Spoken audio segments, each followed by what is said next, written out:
My name is Erica, and I'll never forget the moment my grandpa smiled at me and asked a question that turned my whole world upside down. It sounded simple at first, innocent, even. But the way he said it, the certainty in his eyes, made me realize there was more to the story than I ever imagined. He looked at me, his voice warm but curious, and asked, "So, Erica, how's your apartment?" And that was the start of everything. Before I take you deeper into this story, let me just say, if you enjoy listening to real emotional stories like mine, don't forget to like this video, subscribe to the channel, hit the bell icon so you never miss an update, and of course, share your thoughts with me in the comments below. I always love reading what you think. Now, back to that moment. When Grandpa asked me about my apartment, I froze. My apartment? I didn't have one. I still lived with my parents, saving money and planning for the future. At first, I thought maybe he was joking, or maybe he'd mixed me up with one of my cousins. But the way he looked at me, so sure, so proud, it didn't feel like a mistake. "Grandpa," I said carefully, trying to laugh it off, "I don't have an apartment. Not yet, anyway." But he chuckled, shaking his head. "Of course you do. The one downtown. With the balcony. How are the neighbors treating you?" My stomach dropped. Downtown. A balcony. Neighbors. These weren't random details, he sounded like he knew this place existed. I forced a weak smile and gave him a vague answer, but inside, I was spinning. The rest of the afternoon went on like nothing happened. My family laughed in the kitchen, my cousins played games in the yard, and Grandpa hummed quietly in his chair. But I couldn't shake his words. They followed me home, echoing in my head as I lay in bed that night, staring at the ceiling. Why would he think I had an apartment? Over the next few weeks, it kept happening. Each time I saw him, Grandpa would ask another strange question. "Did you finally decorate the living room? Or how's that faucet, still dripping?" Every detail was so specific, so real, that it didn't feel like imagination. He believed it. He believed I lived in a place I'd never even seen. At first, I thought maybe it was his memory slipping, confusing me with someone else. But deep down, I felt something different. It wasn't forgetfulness, it was certainty. One night, as Mom and I were cleaning the kitchen, I casually brought it up. "Mom, has Grandpa ever said anything to you about me having an apartment?" She frowned, drying a dish. "An apartment? No, why?" "Because he keeps mentioning it. He's so sure about it, like it's downtown, with a balcony, even a leaky faucet. It's weird." Her eyebrows knit together. "That's odd. Maybe he's just mixing things up. You know how he's been lately, forgetting little things." I nodded, but my gut told me otherwise. This wasn't random. It was too detailed. Too deliberate. A few days later, I visited Grandpa alone. We sat together in the quiet living room, the clock ticking in the background. He smiled, reached for my hand, and asked, "So, did you ever fix that faucet in your apartment kitchen?" This time, I didn't play along. My heart raced as I whispered, "Grandpa, why do you keep talking about an apartment? I don't live in one. I never have." He paused, his eyes clouded with something I couldn't read. Then, after a long silence, he said, almost in a whisper, one day, you'll understand. Those words chilled me to my core. One day, I'll understand? What did that even mean? That night, I couldn't sleep. His voice echoed in my mind, mixing with all the strange details he'd mentioned. The balcony. The faucet. The downtown view. None of it made sense, unless there was something I didn't know. And slowly, a terrifying thought formed in my head. What if Grandpa wasn't confused? What if he was remembering something? Something connected to me. Something my family had never told me.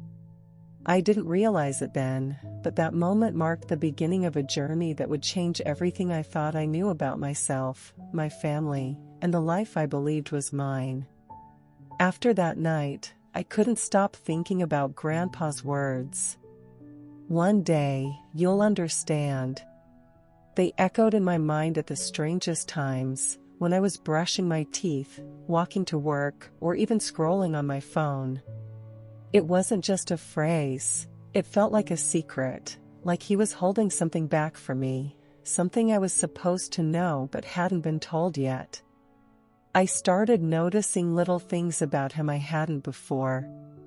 The way he would sometimes pause mid-sentence, as if debating with himself whether or not to say more.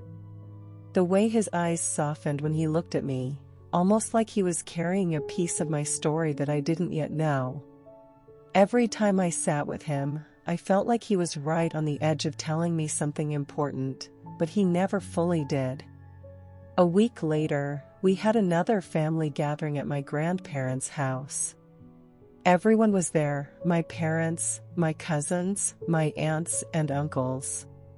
The house was loud with laughter and conversations, but I felt strangely distant, like I was watching everything from the outside. I kept glancing at Grandpa, waiting for him to say something, to drop another hint.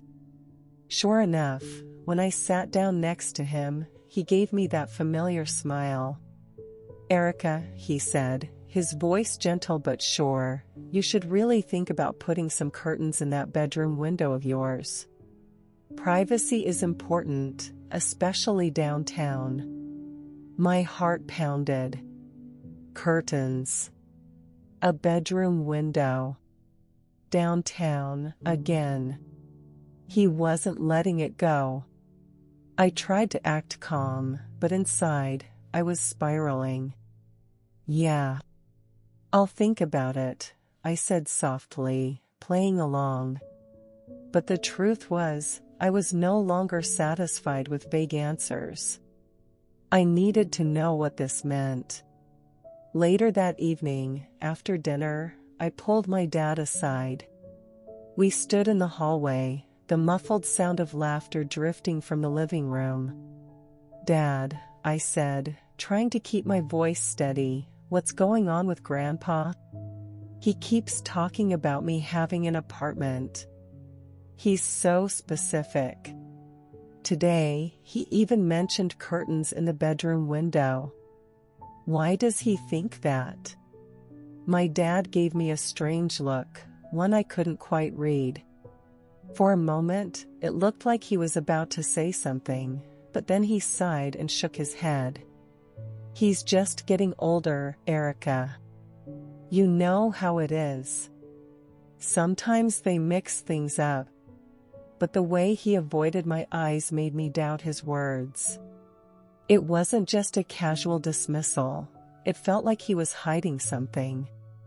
That night, I lay awake, replaying everything in my head. The details Grandpa gave weren't random.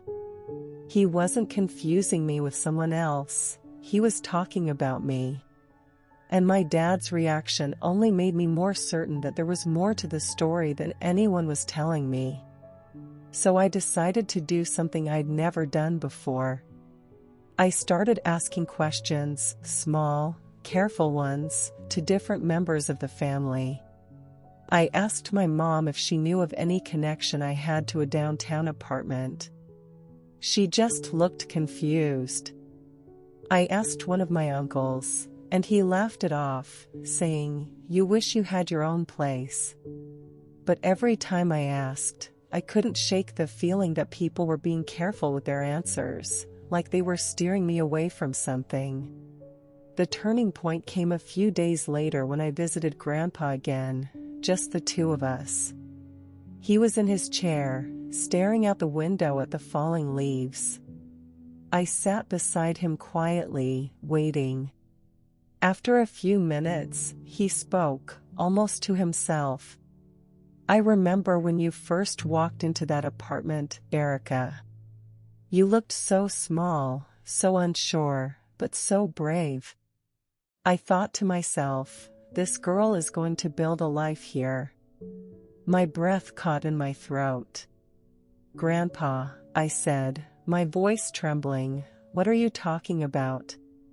I've never had an apartment. I've never walked into one like that. Why do you keep saying these things?" He turned to me, his eyes filled with something heavy, regret, maybe, or sadness. "Because you did," he whispered. "You just don't remember." Those words hit me like a thunderclap. I don't remember? What was he saying? That I had lived somewhere, had some life, and had somehow forgotten it? That wasn't possible. I would know if I had ever lived on my own.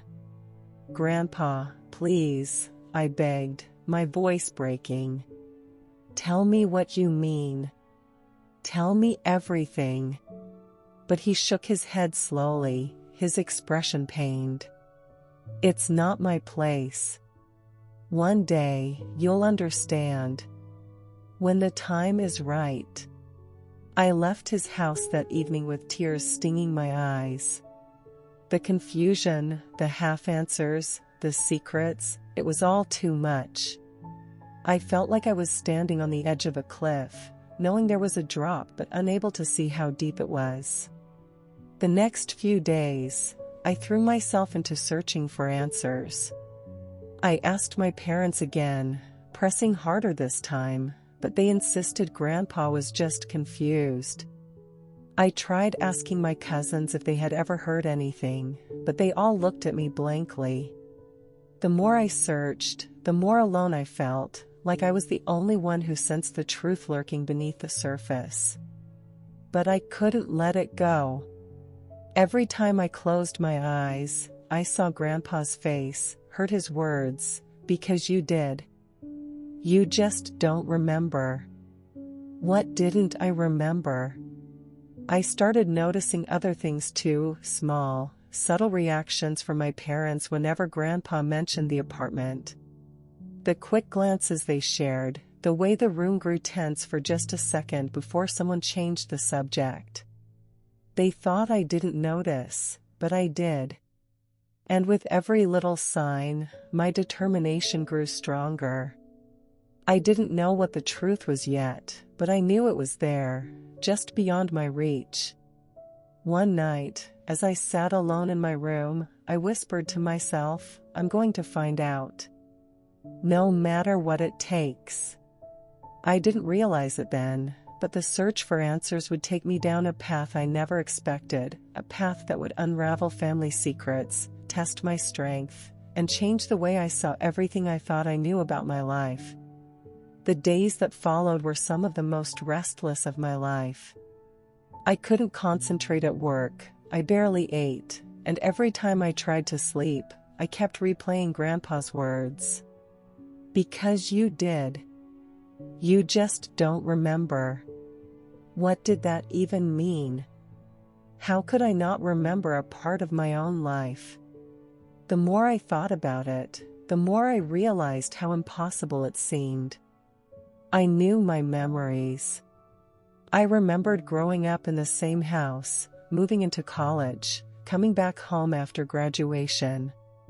There had never been any apartment of my own, let alone one downtown. And yet, the way Grandpa spoke, it wasn't confused. It wasn't like he was mixing me up with someone else. His words carried too much certainty, too much detail. I felt like I was standing in front of a locked door with no key. The answers were right there, hidden, but no one would let me in. My parents kept brushing it off, my relatives acted clueless, and Grandpa himself refused to give me the full truth. The frustration was eating me alive. Finally, I decided I needed to go about this differently. If my family wasn't going to tell me, then maybe I could find the truth on my own. I started with the basics: old family albums, boxes of photos stored in the attic. One Saturday afternoon, when no one else was home, I pulled down the dusty cardboard boxes and spread them out on the floor of my bedroom. Most of the pictures were familiar: birthdays, Christmas mornings, family vacations. But as I flipped through them, I noticed something strange. There was a gap. From the time I was about 14 to about 16, there were barely any photos of me. At first, I thought maybe it was just that nobody had taken many pictures. But then I noticed that in the few photos that did exist, I was never in the background. No random candids, no group shots at gatherings. It was like I had disappeared during those years. My stomach twisted as I stared at the gap. Could that be the missing piece? Had something happened back then that nobody wanted me to remember? I grabbed my phone and called my cousin Lily, the one I was closest to. If anyone might give me a clue, it would be her. "Hey, Lil," I said, trying to sound casual. "Do you remember when we were teenagers, like around 14, 15? I was looking through some photos, and there aren't that many of me from that time. Do you remember why?" There was a pause on the other end. Too long of a pause. My heart raced. Finally, she cleared her throat. I guess we just didn't take as many pictures back then. You know how it is." Her voice sounded nervous. Forced. "Lily," I said softly, "please. I need you to be honest with me. Did something happen? Do you know what Grandpa means when he talks about me having an apartment?" Another long pause.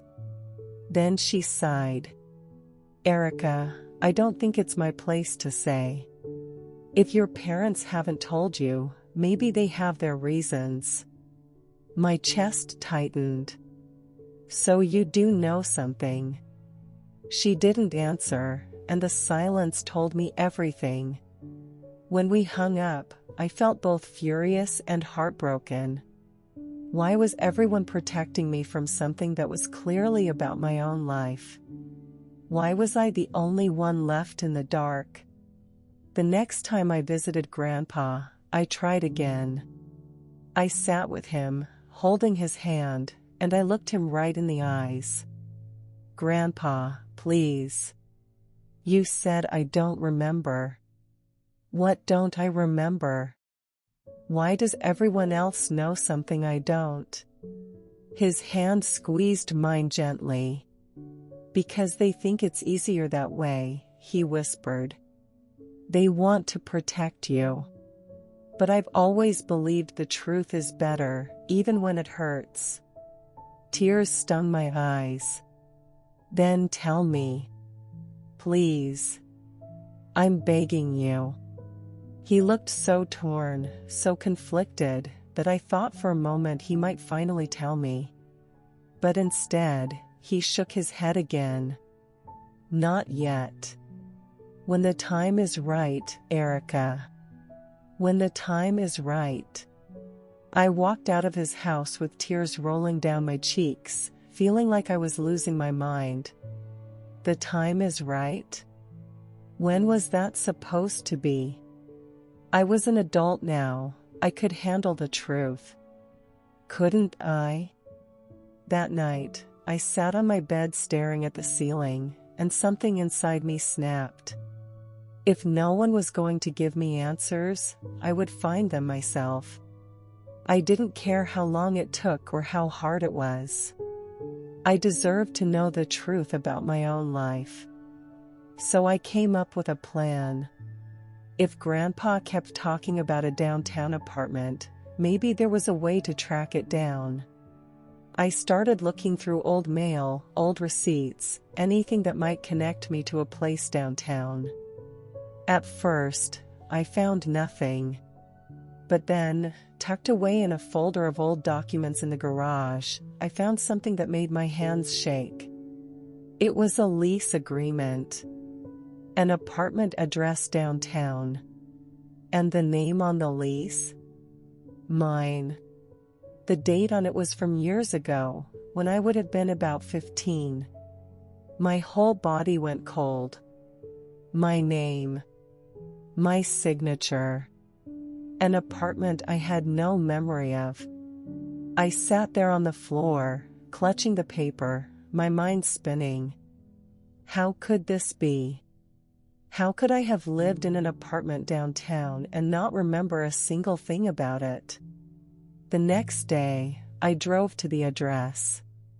The building was still there, a tall brick structure with ivy climbing up the side.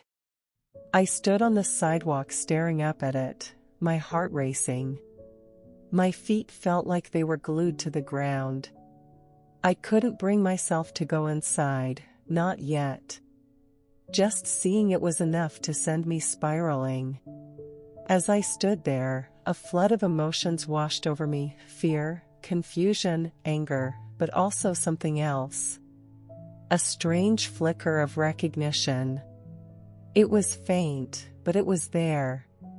Like a whisper in the back of my mind. And in that moment, I knew Grandpa was right. There was something I didn't remember. Something that had been buried so deep inside me that it had vanished from my memory.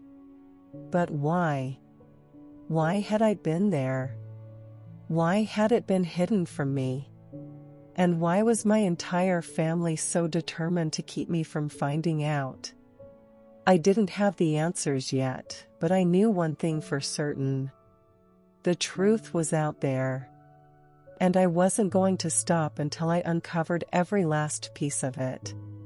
The drive back from that apartment building felt like the longest of my life. My hands gripped the steering wheel so tightly that my knuckles turned white, and my mind raced in 100 directions. I had the lease with my name on it sitting in the passenger seat, as if mocking me, daring me to deny its existence. My name. My signature. A contract that proved I had lived in that downtown apartment years ago, at an age when most kids are still begging their parents for rides to the mall. How could I have lived there and not remember? That night, I couldn't sit still. I kept pacing around my room, holding the lease, staring at it, flipping it over as if more answers might appear on the back. I knew I needed to confront my parents. Enough of the vague dismissals and sidestepping. This was proof. They couldn't brush it off anymore. So, the next morning at breakfast, I walked into the kitchen with the lease in my hand. My parents were sitting at the table, sipping coffee and scrolling through their phones like it was any other day. But for me, everything had changed. I dropped the paper in front of them. Explain this. My mom looked up, startled, and my dad froze mid-sip. His eyes flickered to the paper, then back to me.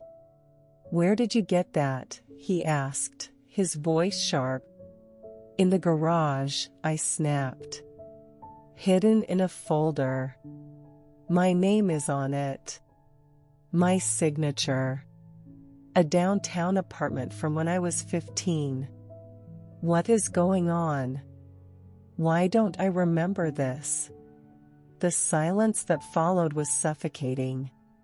My mom's face paled, and she reached out as if to take my hand, but I pulled back. My dad rubbed his forehead, his usual calm demeanor cracked. Finally, my mom whispered, "Erica, we didn't want you to know." Didn't want me to know? My voice shook with anger. This is my life. My memories. How could you hide this from me? My dad sighed heavily, his shoulders slumping.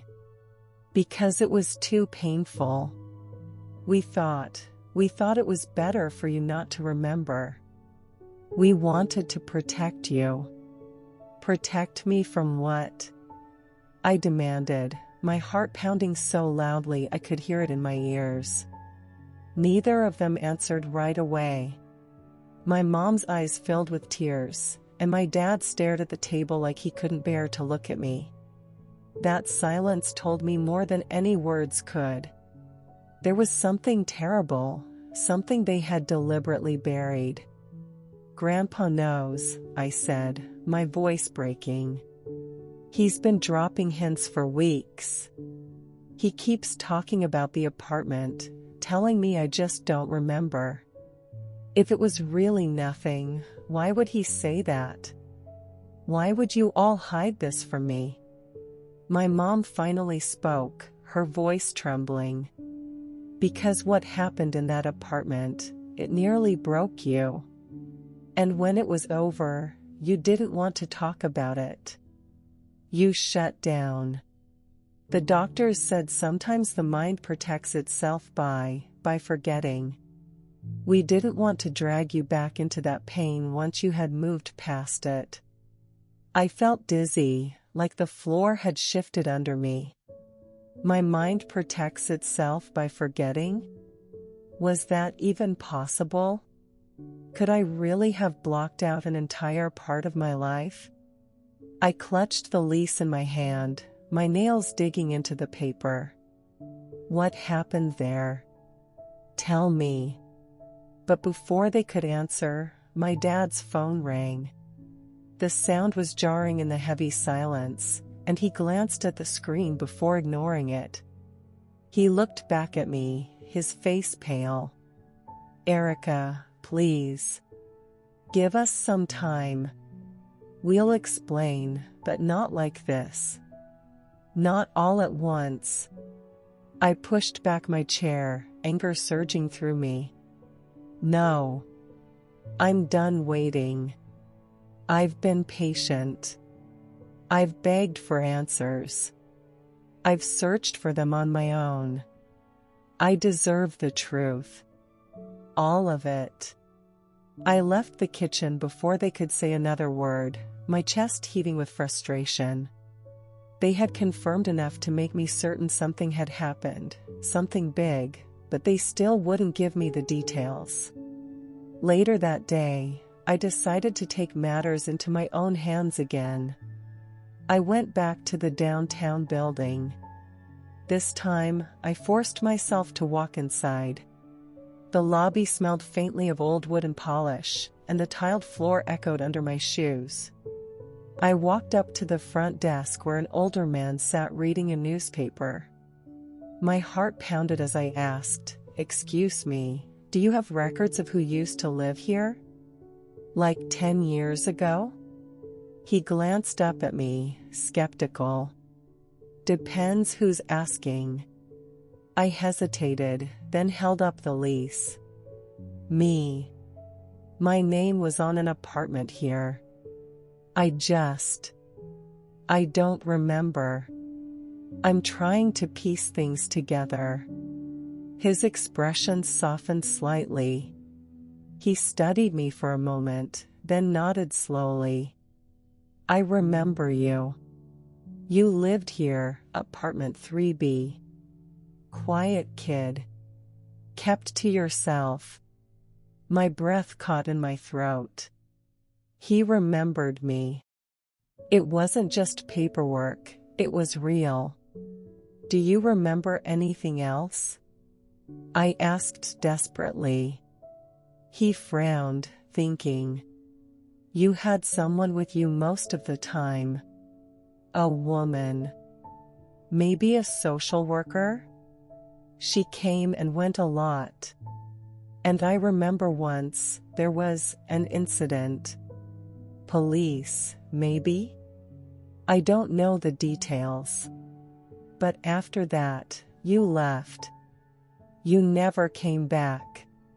I felt like the air had been sucked out of the room. Police? A social worker? None of it made sense, and yet it all fit into the strange emptiness in my memory. When I walked back out onto the street, I could barely breathe. My legs felt shaky, and I had to lean against the building to steady myself.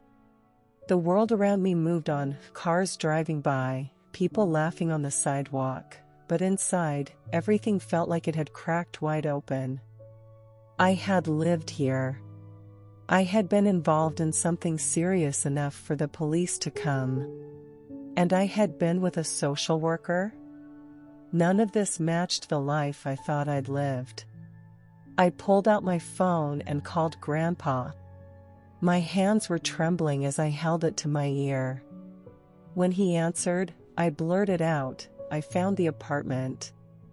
I found the lease. People remember me there. I need the truth, Grandpa. Please. I can't take this anymore. There was a long silence on the other end. Then his voice came, heavy with emotion. Erica, if you're ready to hear it, then come tomorrow. I'll tell you everything. I closed my eyes, tears slipping down my cheeks. Tomorrow. Finally. The truth I'd been chasing, the answers buried for years, I was about to get them. But deep down, I was terrified.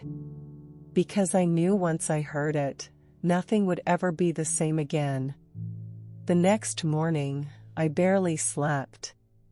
My body was exhausted, but my mind was racing too much to let me rest. I kept turning over every possibility, every terrifying scenario, every unanswered question. What could have happened in that apartment? What was so dark, so painful, that my family thought it was better to erase it from my memory entirely? By the time the sun rose, I was already up, sitting on the edge of my bed with my shoes on, ready to go. I drove to Grandpa's house in silence, gripping the steering wheel so tightly my hands ached. My chest felt heavy with dread, but under it all was something else, determination. I wasn't leaving without answers this time. When I arrived, Grandpa was waiting in his chair by the window, as if he had been expecting me. His eyes met mine, soft but serious. "You're ready," he said simply, as though he could see it written all over me. "I need the truth," I said, my voice steadier than I felt. "No more hints. No more waiting. Please, Grandpa." He nodded slowly, motioning for me to sit. I sank into the chair across from him, my heart pounding in my ears. He took a deep breath before speaking. "You were 15, he began, his voice low and deliberate. "And you were struggling more than anyone realized. You always put on a brave face, Erica. But inside, you were carrying so much weight. More than a girl your age should have." I frowned, confused. "Struggling how?" "I don't remember." "That's because your mind doesn't want you to," he said gently. "But I do. I remember it all. You were caught between fights at home, pressures at school, and feeling like you didn't belong anywhere. You bottled it all up, never asking for help. Until one day, it became too much." My breath caught, my stomach twisting. His words felt heavy, ominous, like they were leading to something I wasn't sure I wanted to hear. "One night," Grandpa continued, "there was an incident. Something so serious that the police had to get involved. Your parents were overwhelmed, lost on what to do. So arrangements were made for you to stay in that apartment for a while. It wasn't really yours, not in the way you think. It was a safe place, supervised by a social worker, where you could be away from the chaos, away from everything that was hurting you. I sat frozen, trying to process. A safe place? A social worker? My name on the lease suddenly made sense. It was legal, official, but it wasn't the kind of independence I had imagined. It was a placement. A shelter. My throat felt dry as I forced myself to ask, what was the incident? Grandpa's eyes filled with sadness, and for a moment he didn't answer. Then, slowly, he said, "You tried to disappear, Erica. You didn't want to be here anymore. They found you before it was too late, thank God. But it scared everyone. Your parents were terrified. That's why they sent you downtown, to get help, to have someone watching over you. It was supposed to be temporary, a chance to heal." I felt like the room had tilted sideways. My stomach churned, and my hands trembled in my lap. I tried to speak, but no words came out. The air felt too thick to breathe. Grandpa reached out, placing his weathered hand over mine. "You don't remember because you didn't want to. The doctors told us it was possible you'd block it out, and in a way, we were grateful. You seemed lighter when you came back home, like a part of you had left that darkness behind.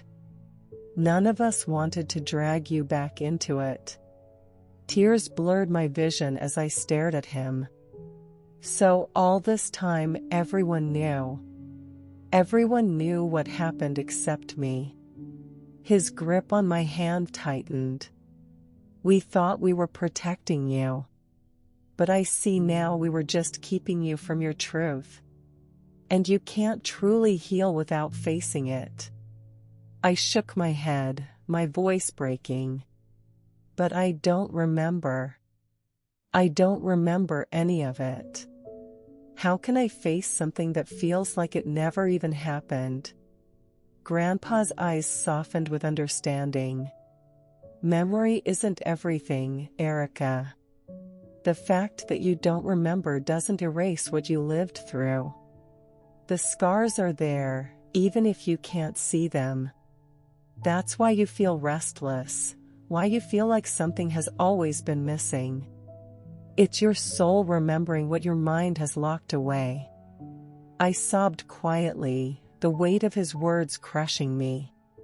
I had lived an entire chapter of my life that had been hidden from me, not just by my own mind but by my family's silence.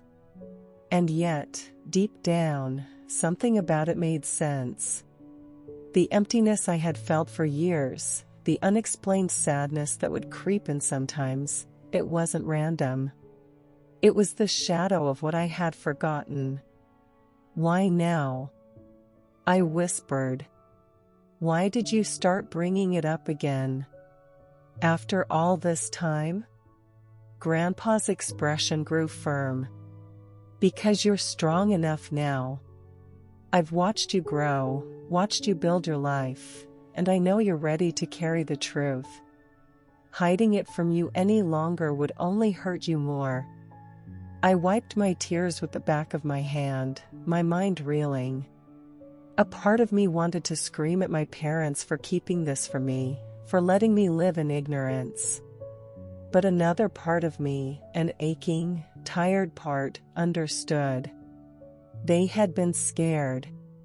They had watched me break once and didn't want to risk breaking me again. Still, the anger simmered.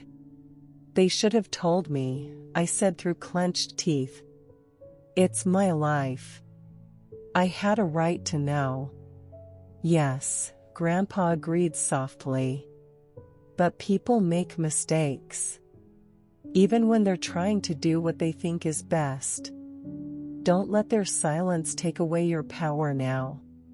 This truth, it's yours. Do with it what you need to. Grow from it. Don't let it trap you again. I sat there with him for what felt like hours, letting the truth sink in. My heart ached, my head throbbed, and I felt like I was standing at the edge of a cliff again, but this time, I wasn't as afraid of falling.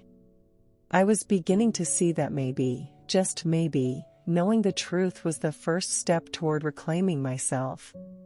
Before I left, Grandpa squeezed my hand one last time. Remember, Erica. You're stronger than you realize.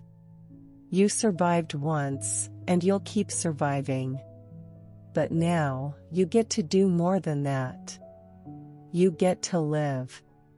As I drove home, the city lights blurred through my tears. For the first time in years, the missing piece of my life was no longer a mystery. It was painful, raw, and heartbreaking, but it was mine. And I was determined not to run from it anymore. Driving home from Grandpa's house that evening, I felt like I was carrying a different version of myself in the passenger seat. For years, I had walked around believing I knew my story, my past, my identity. Now I knew that part of it had been hidden, silenced, even erased in some ways. The truth didn't fit neatly into the life I thought I had lived. It was messy, painful, and overwhelming. But it was mine, and I couldn't ignore it anymore. When I got home, I found my parents in the living room. They looked up when I walked in, their faces filled with worry, like they already knew where I'd been and what I'd learned. For a moment, I just stood there, my chest rising and falling heavily. Then I said, I talked to Grandpa. My mom's eyes filled instantly with tears, and my dad's shoulders slumped. Nobody spoke for several seconds, until finally I broke the silence. You should have told me. Both of you. I had a right to know. My mom covered her mouth, her voice trembling when she finally spoke. Erica, we thought we were doing the right thing. You were so fragile back then, and when you came home after everything, you seemed lighter. We didn't want to risk reopening those wounds. But they were still there, I said, my voice breaking. You didn't erase them. You just left me confused. I'd spent years feeling like something was missing, like I didn't fully understand myself. Do you know how terrifying it is to feel that way, to know something is wrong but not know what? My dad rubbed his face with his hands, his voice thick with guilt. We thought we were protecting you. We didn't want you to relive the worst moment of your life. I swallowed hard, tears stinging my eyes. But it was still my life.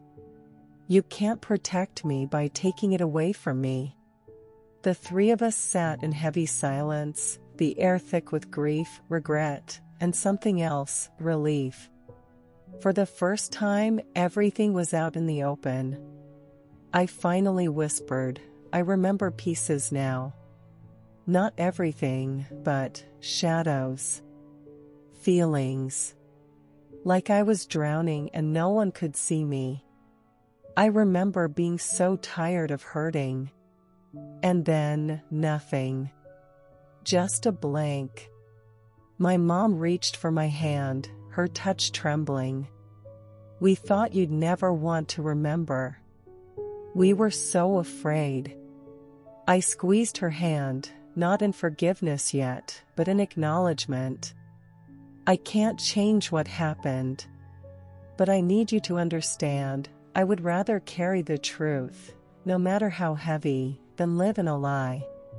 You should have trusted me with my own story. That night, after the conversation faded and I went to my room, I sat by the window staring out at the dark sky. I thought about that apartment. I thought about the 15-year-old me who had felt so broken, so lost, that disappearing had felt like the only answer. I thought about how she had survived, even if she didn't remember how. For the first time, I felt a strange sense of compassion for that version of me. She wasn't weak.